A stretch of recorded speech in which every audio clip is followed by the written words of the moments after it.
பரிசுத்த ஆவியானவர் எனக்கு கற்றுக் கொடுத்த பாடத்தில் ஒரு பிரதானமான பாடம் என்னன்னா, யாராவது ஒரு மெசேஜ் எடுக்கிறாங்க அப்படின்னு சொன்னா, எனக்கு ஆபிரகாம் யாருன்னு தெரியாத விதத்தில் உட்கார்ந்து நான் கேட்டுட்டு இருப்பேன்.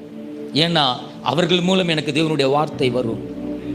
எனக்கு ஆபிரகாம் தெரியும், இவர் அடுத்தது இங்கே போக போகிறாரு, இதை ஜாயின் பண்ண போகிறாருன்னு நம்ம படித்த காரியங்கள் ஞானம் நம்மோடு கூட பேசும். இல்லை, தாழ்மை உள்ளவருக்கு கிருபை அளிக்கிற நல்ல தேவன்.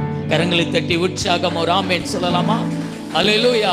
சபையில பேசுகிற பொழுது, ஊழியக்காரன் பேசுகிற பொழுது, அல்லேலூயா, அவ்விதமான தாகம் கொண்டு பார்க்கிற அந்த மனநிலை கர்த்தர் விரும்புகிறார்.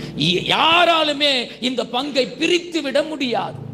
இவளுக்கு நான் கொடுத்திருக்கிற என் பாதம் எனும் ஆசீர்வாதம், காத்திருப்பு எனும் ஆசீர்வாதத்தை ஒரு சக்தியாலும் பிரித்து விட முடியாது. அவள் அனுதினமும் என் பாதத்தில் வீற்றிருக்கிற ஆசீர்வாதத்தை நான் கொடுத்திருக்கிறேன். அது காத்திருக்கிற அனுபவம், அது ஜெபிக்கிற அனுபவம்,